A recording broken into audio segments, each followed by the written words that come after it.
Baik, Mbak Aya yang terakhir ya Mbak Aya ya, yang dikirim yang terakhir ya. Ya, benar sekali. Oke, baik. Oke.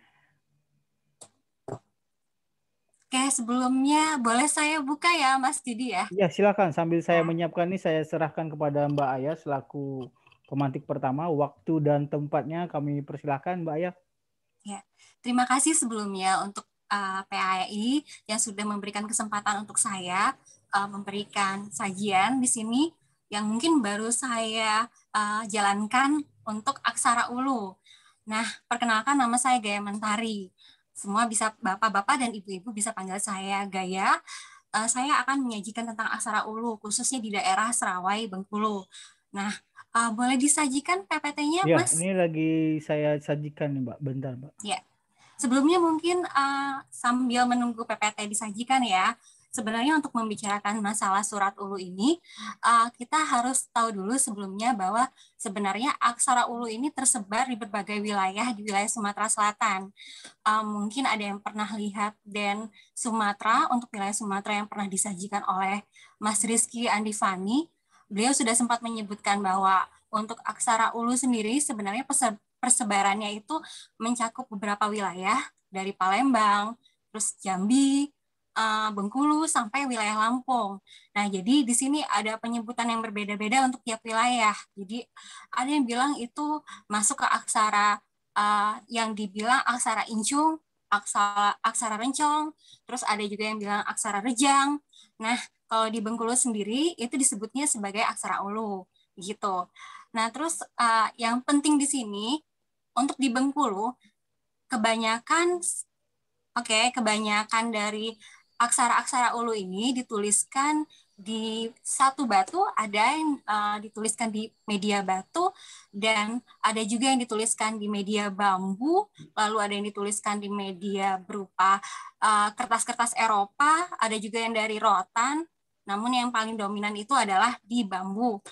Jadi untuk beberapa ahli epigrafi bisa mengemukakan bahwa karena ini alasnya keras, ini bisa jadi kajiannya epigrafi begitu. Nah, terus saya rasa sumber informasi yang ada di dalam Aksara Ulu ini sangat banyak ya yang bermanfaat, apalagi aplikasinya untuk masyarakat masa kini, terutama ketika kita mengenal ada beberapa tema yang sangat menarik di dalam Aksara Ulu, di naskah ataupun di dalam prasasti Ulu ini yang ternyata sangat relevan dengan permasalahan masyarakat masa kini, terutama tentang penyakit nih. Makanya saya ingin menunjukkan di sini bahwa ternyata naskah-naskah kuno itu banyak sekali yang isinya sangat bermanfaat untuk masyarakat masa kini, gitu. Nah, terus di sini saya berharap ke depannya semoga apa yang dikaji oleh PAEI itu bisa bermanfaat untuk masyarakat secara langsung. Jadi tidak hanya untuk peneliti, tetapi juga untuk masyarakat yang sekarang memang terdampak karena COVID. Begitu. Oke, boleh disajikan Sudah PPT-nya. sudah kelihatan belum, Mbak? Terima Mbak Aya. kasih. Ya, masih loading ya. Ini kayaknya masih ini PDF ya kemarin ya. Ya, PDF. Oke, nih, Mbak, sudah. Oke. Ya, terima kasih. Sesuai dengan judulnya ya, di sini saya ingin memberikan sajian berupa identifikasi penyakit pada masyarakat etnis Rawai dalam surat Ulu. Oke, boleh ditampilkannya via slideshow, boleh Mas? Atau di next aja. Oke. Nah, sebelum saya memulai ke surat Ulunya sendiri, mungkin kita lihat petanya dulu ya. Oke, ya. Mungkin mudah-mudahan jelas ya Bapak-bapak Ibu-ibu bisa lihat di sini untuk pemetaan wilayahnya. Surat Ulu yang mana sih sebenarnya yang saya kaji dan dari daerah mana sih sebenarnya. Nah, bisa dilihat ada beberapa titik di sana yang merupakan tempat pemetaan persebaran aksara Ulu dan di sini kita kaji sebagai surat Ulu ya. Ada 4 titik itu dan ini mewakili etnis-etnis yang ada di Bengkulu. Dari sekitar 9 etnis sampai 11 etnis yang ada di Bengkulu, itu 4 etnis inilah yang mengembangkan aksara Ulu. Nah, bisa dilihat ada Lembak, ada Rejang, Serawai, dan Pasemah. Jadi, sementara ini dari empat etnis ini yang saya khusus kaji itu dari Serawai. Nah, di daerah Bengkulu Selatan khususnya. Mungkin bisa dilihat Serawai itu yang titiknya warna merah, di situ ada beberapa desa, yang memang masih menyimpan surat-surat ulu ini, dan beberapa kepala desanya pun masih menyimpan surat-surat kuno ini. Mereka mengamankannya di dalam sebuah kotak gitu, dan juga ada yang disimpan di atas plafon mereka. Jadi masih banyak yang menyimpan di rumahnya mereka masing-masing. Nah, untuk hal ini, untuk kajian saya, surat ulu yang dikaji ini adalah surat ulu yang pernah diserahkan oleh orang-orang dari Desa Talo kepada Museum Negeri Bengkulu gitu, dari Serawai. Boleh di next lagi, Mas Didi? Oke, Mbak. Nah, ini dia. Untuk sementara ini pemetaan surat ulu di wilayah Bengkulu itu ada 213. Sebagian ada di Museum Negeri Bengkulu dan sebagian masih menjadi pusaka keluarga. Sebagaimana saya sebutkan di awal, ada yang di batu medianya, ada yang di kulit kayu, ada yang di bambu, kertas, tanduk, rotan, ya, dan ya kertas Eropa ya kalau untuk kertasnya. Nah, yang sementara ini saya kaji untuk menjadi pokok pembicaraan utama adalah bambu. Jadi ada 4 surat ulu yang saya kaji di sini dari 213 naskah atau 213 surat ulu yang ada, itu 4 surat ulu yang saya ambil adalah surat ulu dari bambu. Nah, oke, langsung di next lagi. Nah, oke, ya nggak apa-apa di sini. Nah, sekarang kita tanya dulu nih. Mungkin bapak-bapak dan ibu-ibu harus ini ya, berpikir dulu. Serawai itu sebenarnya masyarakat seperti apa sih? Nah, mungkin sampai sekarang masih ada nih masyarakat Serawai, tapi yang kita bicarakan adalah Serawai masa kuno ya, yang diperkirakan oleh Ali dan Pak Sarwit Sarwono itu berasal dari abad ke-18 setengah sampai abad ke-19. Nah, masyarakat etnis Serawai ini untuk masa modern ini bertempat di Bengkulu Selatan kebanyakan. Terus bisa dilihat wilayahnya ada di Seluma, Sukaraja, Talo, Pino, Kelutum, Mana, dan Seginim. Nah, di sini kebanyakan masyarakat wilayah Bengkulu Selatan atau Desa Talo tadi, Desa Pino, ini kebanyakan mengusahakan perkebunan, persawahan, terus palawija. Jadi dia emang berbasis akan alam atau semua sumber daya yang dihasilkan dari menanam tumbuhan di tempatnya, begitu. Terus ya memang di sebagian wilayah mereka masih ada yang di wilayah pantai, terutama pantai barat Sumatera itu ada juga yang tinggalnya di sana, ada juga yang tinggal di wilayah pegunungan, dan juga di sini yang kita harus perhatikan ternyata surat-surat ulu yang memiliki bahasa Sarawak ini banyak lagi yang tidak dikenal oleh masyarakat setempat. Dan di sini kita bisa mengambil kesimpulan bahwa ternyata untuk penuturnya sendiri dengan bahasa Serawai dari etnis Serawai modern sendiri sudah banyak yang tidak kenal dengan bahasa yang diterapkan di dalam surat ulu yang ada sekarang, surat ulu kuno yang ada di Museum Negeri Bengkulu, begitu. Jadi ini perlu kita ini nih garis bawahi, dan kita harus gimana caranya ini bahasa yang sudah menghilang dan tidak dikenal lagi oleh masyarakat sekarang bisa kita lestarikan atau kita catat dan kita cari tahu nih kira-kira artinya apa begitu. Oke, boleh di next lagi, Mas. Selanjutnya, nah untuk isi surat ulu Serawai sebenarnya selain 4 surat ulu yang akan saya kaji di sini, ada beberapa nih untuk pembahasannya yang pernah dikaji oleh beberapa peneliti. Ada yang isinya tentang jampi-jampian, ada yang tentang naskah keagamaan, ada yang tentang adu ayam. Ini maksudnya tuah ayam itu adalah adu ayam. Jadi gimana caranya menang untuk bisa beradu ayam itu harus mengucapkan doa apa. Terus ada juga yang isinya prosa-prosa dan puisi rakyat. Ada juga yang isinya tentang bagaimana cara mengadakan kegiatan keagamaan atau ritus tradisional, tentang upacara pernikahan, terus tentang tambo atau riwayat kekeluargaan, lalu ada tentang hukum adat, dan di sini yang saya akan kaji adalah khususnya tentang penyakit gitu. Dan ini akan ada hubungannya erat dengan pengobatan yang ada di surat ulu lainnya gitu. Oke, boleh next lagi, Mas. Nah, selanjutnya sebenarnya kita mau bertanya dulu nih, penyakit itu apa sih? Terus yang saya akan fokuskan di sini penyakit yang semacam apa gitu. Nah, penyakit itu sebelumnya kita coba cari definisinya dari kata sakit. Sakit itu adalah reaksi tubuh terhadap penyakit, seperti adanya suatu tanda lemah, demam, jantung berdebar-debar. Mungkin yang tadi saya dengar, salah satu di antara kita ada yang merasakan gejala sakit, seperti diare atau ada pusing atau tidak enak, itu adalah gejala-gejala sakit.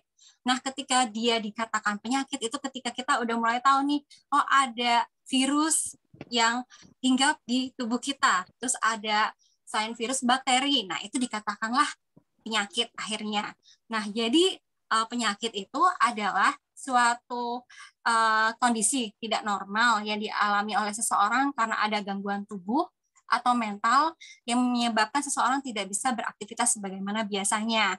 Definisi ini bisa dilihat dalam slide berikutnya mungkin. Boleh di next, Mas. Nah, ini ya. Ini definisinya saya ambil dari Campbell. Oke, saya tidak akan menelusuri lebih dalam soal apa ya istilah penyakit dan klasifikasi medis karena memang ini kita khusus ke pernaskahan bukan ke dunia kesehatan atau kedokteran ya. Jadi mungkin saya akan lihat penyakit apa yang disajikan di dalam surat ulu yang saya dapatkan. Nah, sekarang kita melangkah ke surat ulu apa yang akan saya sajikan kepada Bapak dan Ibu. Ada 4 surat ulu. Di sini dengan nomor inventaris MNB atau kalau dipanjangkan, ini nomor inventarisnya kalau diperpanjang itu namanya Museum Negeri Bengkulu 3904. Begitu juga yang lain, ada MNB 4976, ada MNB 5503, dan terakhir MNB 0754. Nah, di sini 4 surat ulu ini 3 diantaranya ditemukan di tempat yang sama. Jadi sama-sama di Desa Talo. Jadi nomor 1, 2, dan 3 itu ditemukan di Desa Talo. Begitu. Boleh di next kalian, Mas? Terima kasih. Oke, nah sebenarnya untuk media yang dipakai, sebenarnya sama ya dengan surat ulu yang berikutnya. Yang keempat-empatnya memakai bambu. Bambu yang digunakan adalah bambu betung. Di sini bambu yang jenisnya itu yang sudah tua, karena dianggap akan lebih kuat dan terhindar dari rayap gitu. Terus ukurannya berapa? Di sini ukuran dari si surat ulu ini adalah 50 cm dikali 12 cm begitu. Sayang saya tidak mensajikan ya ini ukurannya, mungkin ada di surat ulu berikutnya. Nah, ketiga surat ulu ini sebenarnya ditemukan di Desa Talo tadi. Jadi berbeda dengan satu surat ulu yang ada di yang ini nih, di slide berikutnya. Kalau yang ini ditemukannya di Desa Rawa Indah. Tidak jauh dari Desa Talo sebenarnya, sama-sama di daerah Bengkulu Selatan. Jadi ini diberikan kepada Museum Negeri Bengkulu karena Museum Negeri Bengkulu sempat memetakannya. Nah, ini yang saya dapat dari pengurus bagian koleksi Museum Negeri Bengkulu untuk pernaskahan. Jadi mereka mendapatkannya setelah melakukan pemetaan ke wilayah Bengkulu Selatan. Setelah itu akhirnya tercatatlah, dan dari situ Museum Negeri Bengkulu menawarkan untuk bisa merawat dari koleksi surat ulu yang ada dan dimiliki oleh kepala desa setempat gitu. Nah, di sini ada ukurannya, ada gelondongan 1 ruas.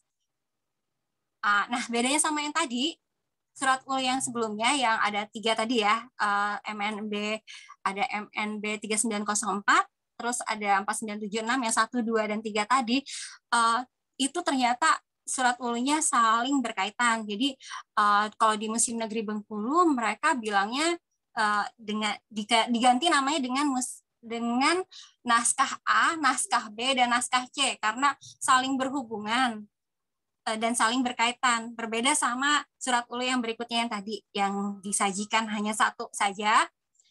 Itu kebetulan adalah surat ulu dengan jenis jampi, namanya jampi Karangpus, karena dia memberikan judul di atasnya yaitu surat ulu jampi Karangpus gitu. Nah, ini untuk MNB 3904 ya, ini isinya. Nah, ini bahasa Serawai. Nah, kenapa diklasifikasikan sebagai bahasa Serawai ini atau dari suku bangsa Serawai? Berbeda dengan dari suku Rejang, suku Lembak, dan suku Rejang, Lembak, dan suku satunya.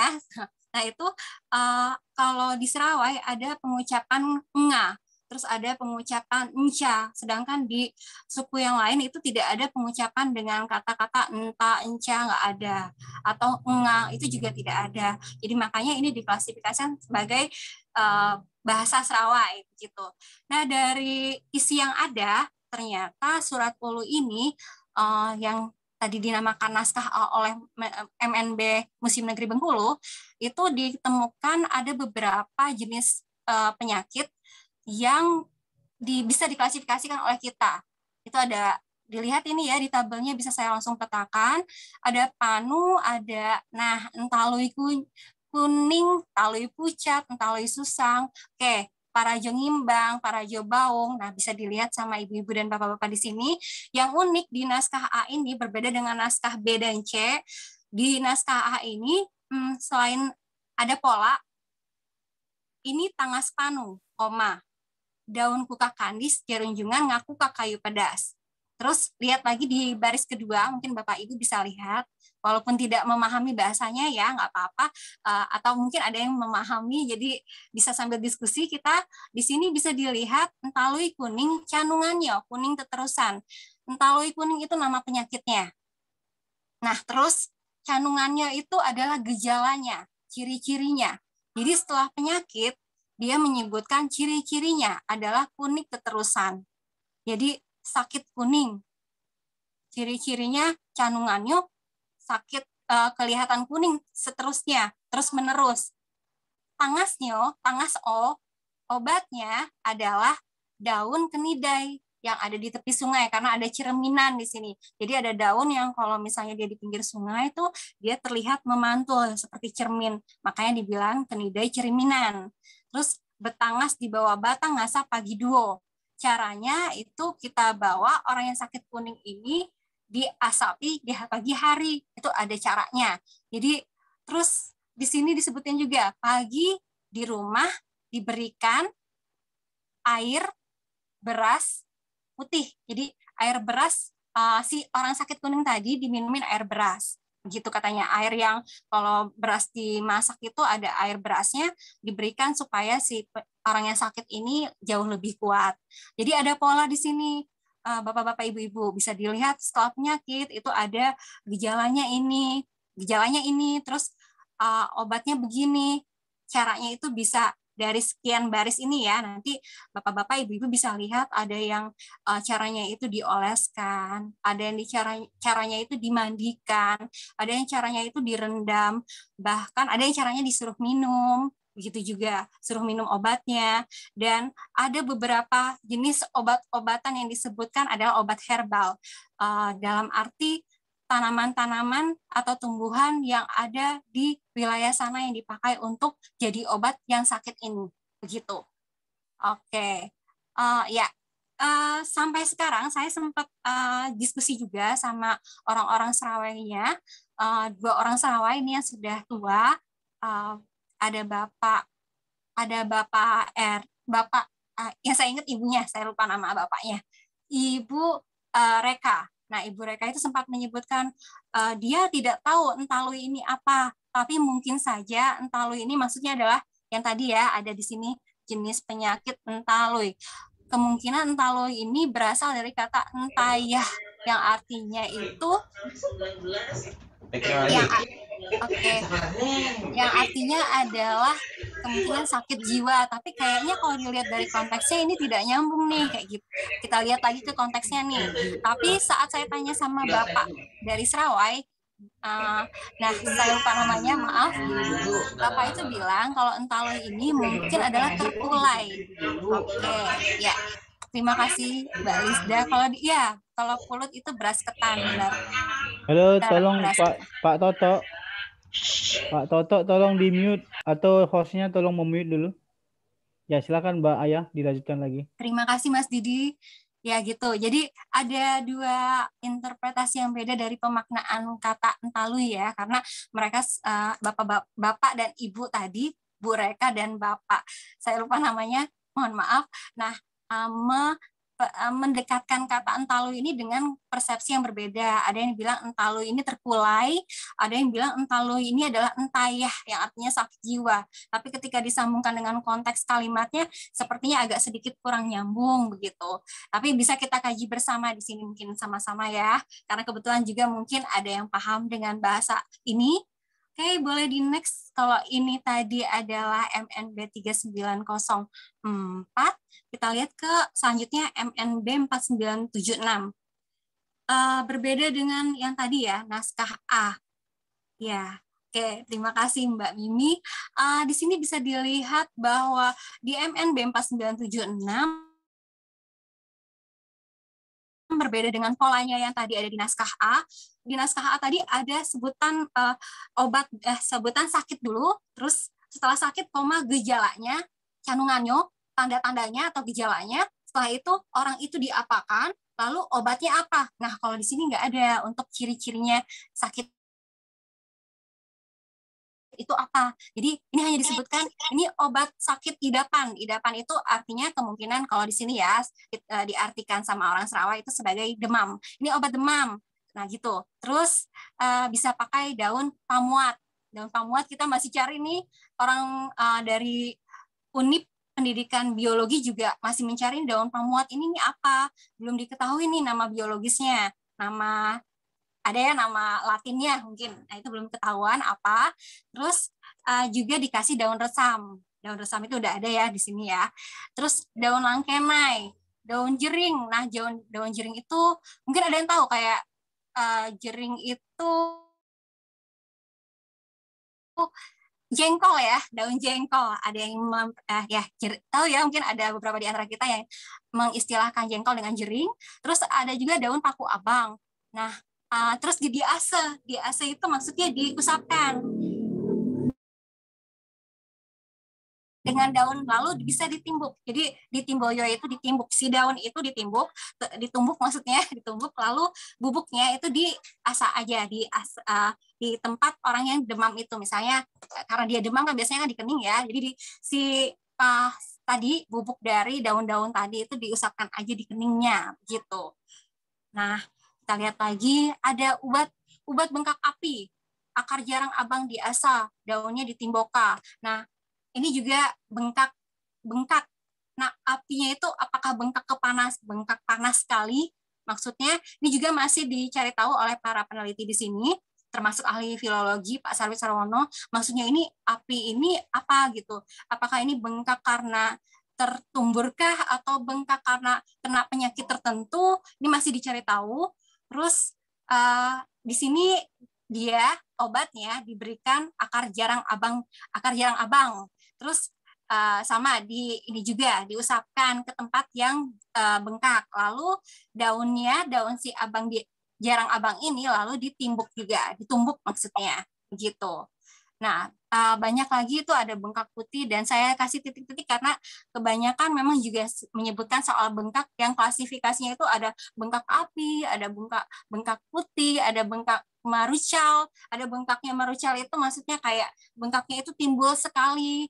Nah, ini macam-macam lagi banyak sekali. Jadi saya permudah untuk Ibu dan Bapak melihat, itu bisa lihat di pengelompokan penyakitnya. Ada tadi entalu juga ada di sini di naskah yang kedua. Ada berasi juga. Berasi ini artinya demam, tapi ada juga yang bilang sakit. Jadi istilah demam di sini banyak dikeluarkan. Ada berasi, ada idapan. Nanti kita ketemu yang lain juga. Terus parabula gunting, parabula beringin. Nah, ini bisa dilihat di baris ke-4, 5, 6, 7. Nah, itu sementara ini untuk istilah parabola masih banyak yang tidak tahu parabola itu maksudnya apa. Beringin apa, tubuk apa. Nah,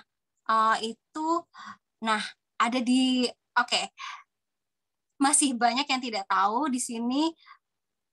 Sangat sulit untuk mengartikannya karena saya sudah berupaya saya sempat nanya juga sama Pak Sari Sarwono dan Mas Andi Fani. Nah, itu Rizky Andi Fani juga sempat saya tanya. Beliau juga belum mengerti maksudnya apa. Juga saya tanyakan kepada Bu Reka tadi, juga dia masih bingung juga ini parabola maksudnya apa ini. Jadi mungkin ini yang kita bisa diskusikan bersama, kira-kira ini apa sih, penyakit apa gitu. Boleh. Nah, tangas berasi. Tangas berasi ini sakit ya, sakit demam. Dimasakin lemang. Tangas perampasan ada di baris akhir itu bisa Bapak Ibu lihat. Juga bisa pakai kelara pedas. Terus pakai padi, pakai kelara kunyit.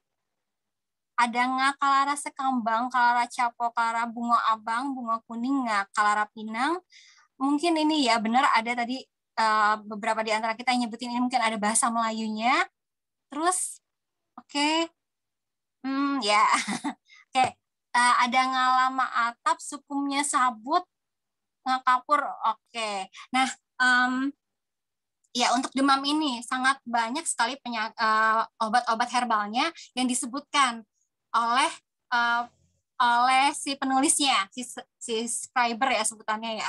Jadi di sini ada beberapa jenis tanaman yang masih belum bisa dicari arti ilmiahnya itu apa. Tapi saya akan coba fokuskan juga ke tanaman-tanaman yang sudah bisa diartikan ya maksudnya ya. Nah yang nggak bisa diartikan ini mungkin bisa kita diskusikan bersama. Oke, boleh dilanjut Mas ke MNB yang bagian C ya, ke MNB 5503. Dari sekian 3 rangkaian naskah tadi yang saling berkaitan, itu MNB yang ketiga ini atau 5503 itu yang paling pendek. Dan yang unik dia pakai penutup. Jadi polanya agak berbeda lagi. Dia memberitahu kalau ada yang sakit, obatnya ini. Terus setelah dia memberitahu sakit dan obatnya ini, di ujung dari si pembahasan ada seperti penceritaan, ada cerita nih tentang si naskah ini sebenarnya dibuat untuk anak kecil yang ternyata nggak punya ibu gitu. Yang naskah yang terakhir ini ya, yang ketiga. Dan kalau kita kembali ke isinya, kalau budak kecil benalawa, ubatnya ai akar sekabung umbe akar sarikan. Nah ini maksudnya, kalau saya tanya ya, kalau anak kecil sakit benalu itu sakit diare, obatnya air dari akar sekabung. Nah ini ada yang memperkirakan akarnya akar sekabung itu mungkin akar nangka, ada juga bisa dicampur juga, umbeo itu dicampur dengan akar sarikan. Nah ini akar sarikan yang kita masih bingung ini apa. Nah jadi boleh didiskusiin bersama juga. Jadi ternyata bapak-bapak, ibu-ibu banyak sekali tanaman di sekitar kita yang sangat bermanfaat buat kita, yang kita nggak tahu ternyata akarnya itu bisa dipakai buat mengobati diare, terus daunnya bisa mengobati demam. Terus ada juga, kalau budak kecil berasi tepuk sakit, kalau ada anak kecil yang demam, terus tengkuknya sakit, obatnya daun resam. Terus, pakai juga daun rukam. Nah, di dalam surat ulu yang ini ada rukun. Jadi setelah orang yang sakit itu sembuh, sebaiknya kita sedekah. Jadi disebutin ada sedekah di sini. Setelah orang itu sakit, terus sembuh, perlu ada sedekah yang diberikan kepada orang-orang. Kalau di sini sih diartikan harus sedekah sama si dukunnya atau yang mengobati gitu. Sedekahnya adalah bubur dan lemang 10 katanya gitu. Selain ada penyakit tadi diare, demam, terus yang terakhir juga sama demam berasinidodepadar, itu berarti demamnya nggak turun-turun. Terus juga dia kembung, bebusung tuh ya di bagian ketiga itu ada kalau budak kecil berasinidodepadar, bebusung manyit, hidung mekang-mekang, hidungnya tuh mungkin kayak pilek maksudnya. Jadi hidungnya tersumbat maksudnya. Terus obatnya padi pulut tujua, padi ketan. Jadi beras ketan 7 butir direbus, cuma 7 butir. Mungkin kadang-kadang kita memang berpikirnya, wah ini cara kearifan lokal yang dulu memang kadang-kadang kita pikir sekarang kok 7 butir bisa ya direbus. Lalu dipepak ngambua, umbeo simbar pitis diuraske. Nah, diuraske itu ini aja diminumkan ke anak itu supaya si perut kembungnya busungnya itu hilang, maksudnya ke busungnya, ke perutnya, supaya dari air rebusan tadi hangat perutnya, jadi rasa kembungnya juga hilang. Terus rukunnya sedekah bubur lemang 10 sama tadi ya. Jadi di sini ditambahkan lagi dengan adanya sedekah untuk di naskah ketiga atau naskah C sebutannya, MNB 5503, surat ulu yang ketiga ini gitu. Jadi ada benalua, ada berasi nama penyakitnya gitu. Kita lanjut ke naskah selanjutnya, Mas Didi. Nah, agak berbeda polanya dengan yang 3 naskah sebelumnya. Kalau yang 3 naskah sebelumnya memang menyebutkan sakit lalu obat. Kalau di sini sebenarnya ini adalah naskah diklasifikasikan oleh orang filologi itu naskah jampi.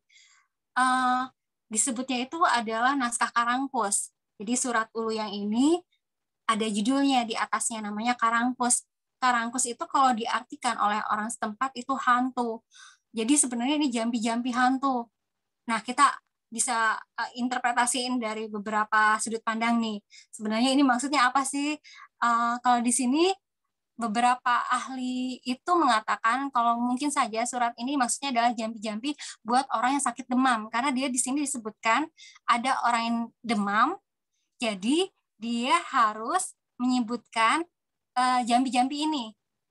Dan ada juga yang bilang kalau jampi-jampi atau kata-kata ini disebutkan oleh si dukunnya supaya bisa menjadi obat selama demam yang tidak jelas, demam pening, demam pusing ya kali ya ini. Tapi ini demamnya yang tidak dikasih tahu penyebabnya apa, lalu obatnya apa, hanya disebutkan seperti apa ya, kata-kata yang saling tidak berhubungan. Adakah Yuklutum Suti ditebang Bunda 47? Oke, telah menjadi lebat kuning, tunggu telah menjadi bioto biru bunganya. Itu artinya loh, itu tidak saling berhubungan di sini. Jadi apakah mungkin ini adalah kata-kata yang maksudnya adalah jampi-jampian oleh dukun untuk mengobati orang yang sakit ketika dia tidak jelas sakitnya karena apa? Begitu. Oke, kita lanjutkan. Boleh di next, Mas Didi. Oke, kita mulai klasifikasikan ya kali ya. Dari keempat surat ul yang ada, bisa saya katakan, oke, ya mungkin perlu Bapak Ibu ketahui bahwa tidak semua baris saya sajikan karena memang sangat panjang. Jadi dari sekian yang saya baca, ada beberapa jenis penyakit yang bisa kita kelompokkan. Ada penyakit kulit, ada penyakit gangguan perut, ada gejala ya, mungkin demam, masuk angin, sakit kepala. Kalau kita coba coba kita interpretasikan dari sudut penyakit, kayaknya dia masuk ke penyakit apa nih? Bingung. Kayaknya ini lebih tepat gejala nih, demam, masuk angin, sakit kepala. Di medis pun sepertinya demam masuk angin pun itu seperti akan mau sakit. Jadi saya bilang itu mungkin gejala.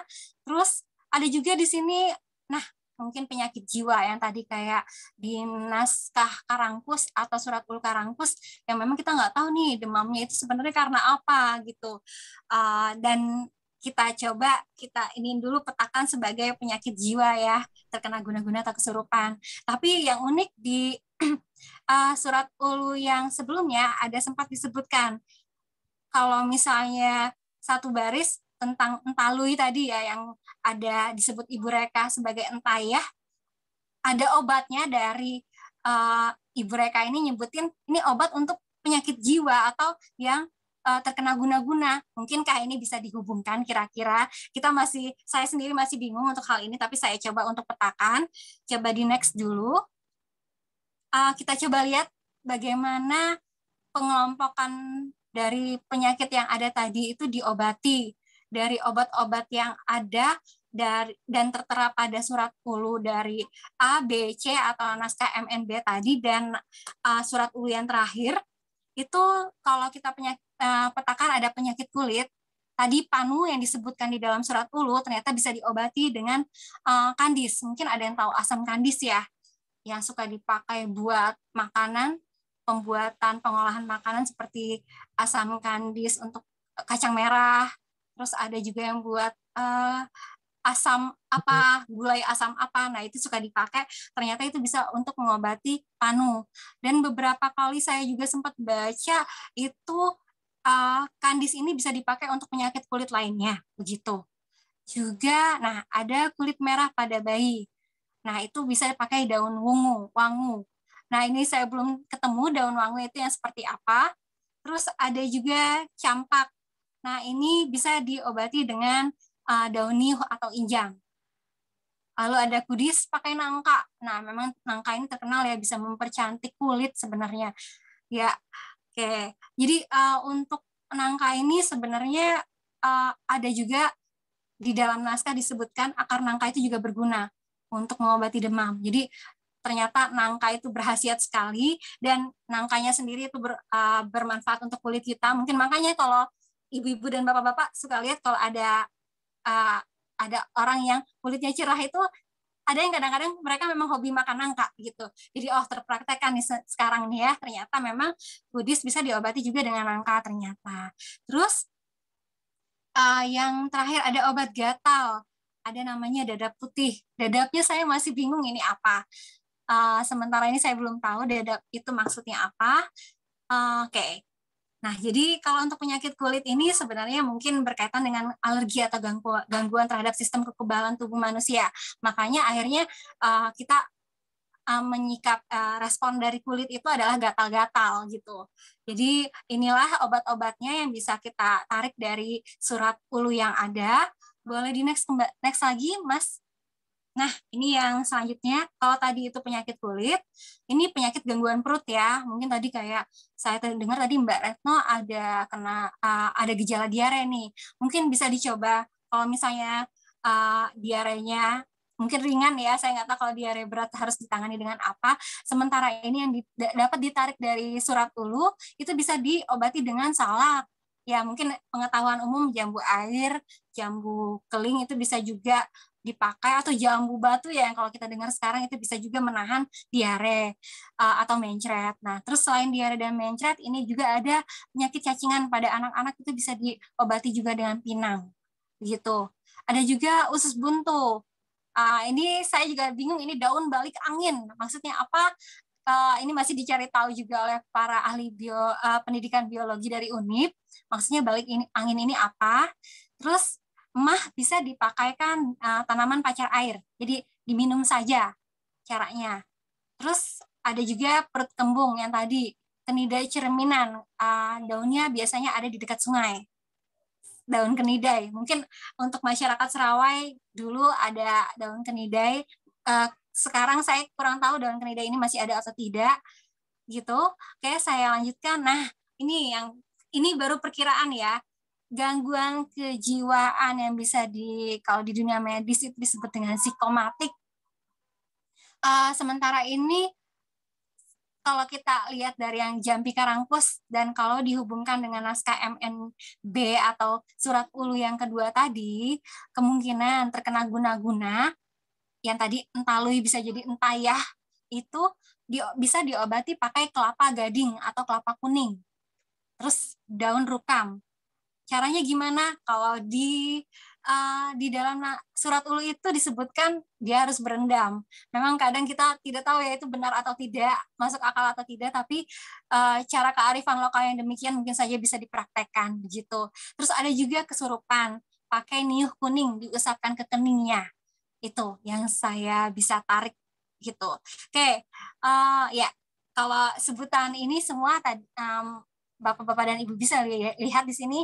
Sementara kalau masyarakat tradisional bisa bilang kalau cacingan, diare, usus buntu, mah, perut kembung itu adalah bagian dari penyakit yang dikenal secara tradisional, gejala-gejala. Tapi kalau di dalam dunia medis itu disebut metabolik endokrin. Jadi memang penyakit yang berkaitan dengan gangguan metabolisme pada tubuh. Makanya akhirnya lambung bermasalah. Itu mungkin karena gangguan virus atau bakteri, sehingga ada yang diare, begitu kan. Nah, kalau untuk gangguan kejiwaan, itu dalam medis disebut sebagai psikomatik. Gangguan sebagai penyakit psikomatik, begitu. Nah, kalau cara pengobatan tradisionalnya seperti ini. kita lihat yang terakhir dalam klasifikasi penyakit selanjutnya, Mas, boleh di next. Nah, ini dia. Ada gejala ya, ini tadi yang saya masih bingung. Kira-kira ini kalau demam, sakit kepala, bengkak itu kita masukkan ke jenis penyakit atau bagaimana? Kalau sementara ini saya kelompokkan sebagai bentuk dari gejala ya kalau untuk ini. Jadi demam, kalau ibu-ibu, bapak-bapak yang merasa ada gejala-gejala semacam ini dan kurang suka minum obat, mungkin bisa dipraktekkan karena ternyata ilalang itu yang ditumbuk halus dan direbus, airnya diminum, itu bisa mengobati demam menurut surat ulu. Lalu ada juga salak juga ternyata banyak khasiatnya. Terus ada paku resam, pacar air bisa dibaca di sini ya. Ada sakit kepala bisa pakai nangka juga ternyata buahnya ya. Terus bengkak itu pakai pepulut, hanjuang merah. Nah, mungkin Bapak Ibu yang sekarang suka bertanam di halaman kebunnya, ada yang punya tanaman hias hanjuang merah ini yang bentuknya seperti di gambar ini yang warna merah itu ternyata selain sebagai tanaman hias, hanjuangnya juga bisa dipakai sebagai obat. Mungkin ada yang orang-orang Sunda dan orang Jawa yang tahu itu ya, bahwa hanjuang itu juga bisa dipakai sebagai obat. Gitu. Terus Nah, sakit pinggang ada juga. Ada gesam. Mungkin Bapak Ibu tahu ya. Kalau saya belum ketemu itu gesam itu paku gesam atau apa jenisnya, saya belum lihat secara langsung juga. Ada juga anak menangis malam hari, tidak berhenti. Pakai jejangau saja. Nah, jejangau itu kalau tidak salah sih ini ya, yang bunga ini nih, yang bunga warna ungu.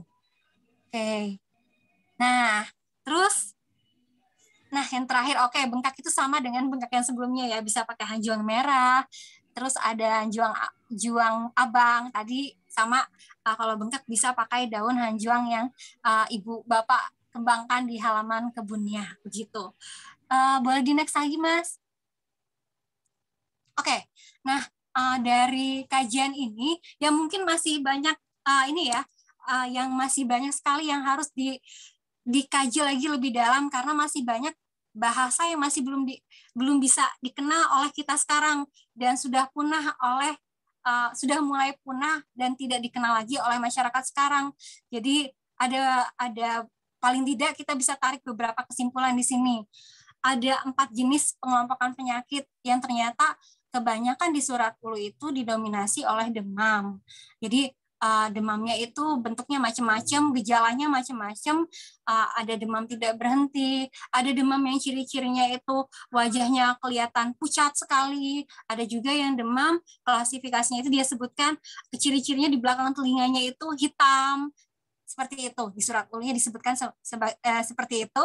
Lalu selain ada demam, ada penyakit lainnya yang tadi disebutkan, penyakit kulit, penyakit yang menyerang perut, terus ada penyakit jiwa, terus ada juga gejala-gejala, terus kita bisa perkirakan apakah gejala tidak bisa diperkirakan sementara ini gejala itu ditimbulkan karena tadi infeksi penyakit bakteri atau karena virus kah atau karena benturan.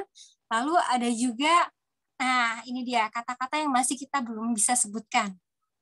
Artinya itu apa sebenarnya? Ada parajo, parabula, dan entaloi. Ini yang saya gariskan dan sampai sekarang saya masih terus berdiskusi sama orang-orang Serawai. Tentunya yang ini ya yang sudah sesepuh ya. Ini sebenarnya artinya apa? Lalu kita mungkin bisa ambil juga kesimpulan bahwa mungkin saja dulu itu ada profesi berupa tabib atau dukun. Jadi scribernya nih, penulis naskah atau penulis surat ulu atau prasasti ulu ini sebenarnya adalah tabib atau dukun yang memang dia untuk mengingat semua gejala penyakit sampai obat-obatannya ditulislah di dalam surat ulu bambu ini. Lalu yang menarik di sini, kebanyakan surat ulu bambu itu banyak sekali yang ditemukan di desa Talo. Nah, kemungkinan selain ada scriber berupa tabib atau dukun ini, apakah mungkin ada skriptorium nih, tempat orang-orang menulis surat ulu Nah, kemungkinan bisakah kita simpulkan bahwa hampir kebanyakan karena penemuan surat ulu ini ada di Talo? Bisa nggak kita kaji kira-kira desa Talo itu sebagai tempat skriptorium gitu? Itu mungkin kesimpulannya sementara ini bisa saya tarik dan bisa didiskusikan bersama-sama. Gitu saja mungkin, dan itu terakhir dari saya. Saya harap kedepannya mudah-mudahan banyak sekali misteri yang belum terpecahkan dari surat ulu yang hanya 4 ini saja, masih banyak yang harus dipecahkan. Apalagi tadi ya katanya 213 surat ulu itu masih banyak tersebar yang sudah tercatat di Bengkulu, misterinya lebih banyak lagi, dan saya harap semoga isi yang ada di dalamnya tidak hanya bermanfaat buat kita para peneliti, tapi juga buat masyarakat yang tinggal di wilayah sekitar dan bahkan se-Indonesia mungkin gitu. Sekian saja dari saya, mohon pencerahannya dan mungkin diskusi lebih mendalam secara bersama. Akhir kata dari saya, Assalamualaikum warahmatullahi wabarakatuh. Terima kasih. Waalaikumsalam.